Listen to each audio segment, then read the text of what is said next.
चुनाव 2024 में समाजवादी पार्टी के बेहतर परफॉर्मेंस को लेकर राष्ट्रीय महासचिव शिवपाल सिंह यादव ने कहा कि समाजवादी पार्टी ने सभी जाति धर्म का वोट हासिल किया।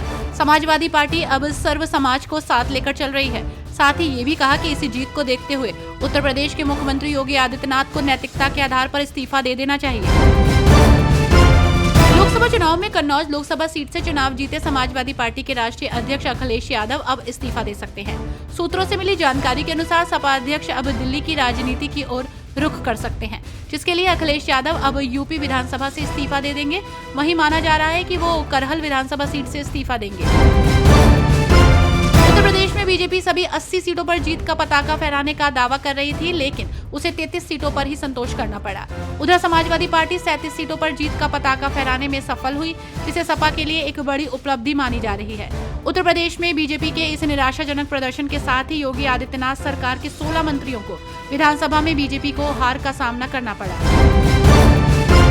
उत्तर प्रदेश लोकसभा चुनाव में बीजेपी के साथ छोटे दलों की सियासी जमीन सिकुड़ गई है। कांग्रेस और समाजवादी पार्टी गठबंधन ने 80 सीटों में 43 सीटों पर जीत दर्ज की है, तो वहीं राज्य में सरकार होने के बाद भी बीजेपी गठबंधन को उससे कम सीटें मिली।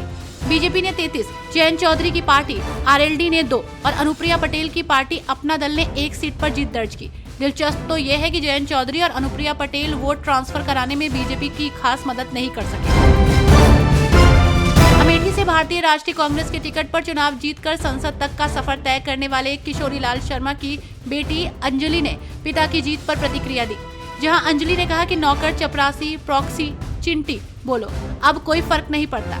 जहां अंजलि ने स्मृति पर जुबानी हमला करते हुए कहा कि पूर्व सांसद ने तो प्रियंका गांधी वाड्रा की नकल उतारी थी, वो बहुत अच्छा था। इससे साबित होता है कि वो बहुत अच्छी कलाकार है। मुख्यमंत्री योगी आदित्यनाथ ने बिजली कटौती को लेकर कहा कि तेज गर्मी और लू का मौसम चल रहा है और ऐसे में पूरे प्रदेश में गांव हो या शहर कहीं भी अनावश्यक बिजली कटौती नहीं होनी चाहिए।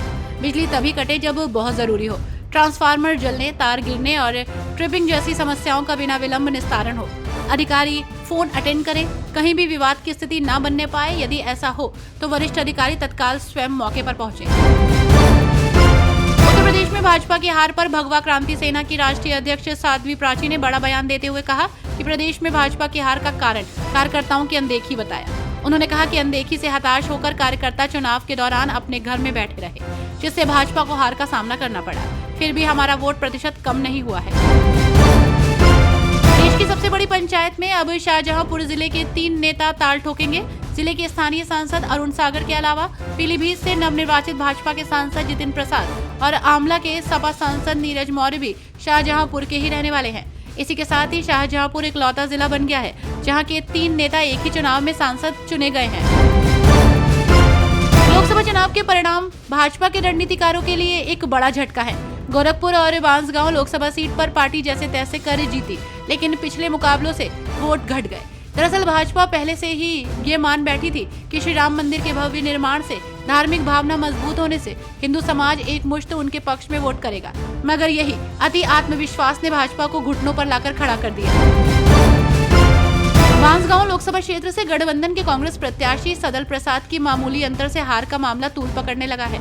अब ये मामला कांग्रेस हाईकमान तक पहुंच गया है, जहां अब उन्हें मार्गदर्शन का इंतजार है। हालांकि सदल ने न्यायालय की शरण लेने की भी तैयारी कर रखी है।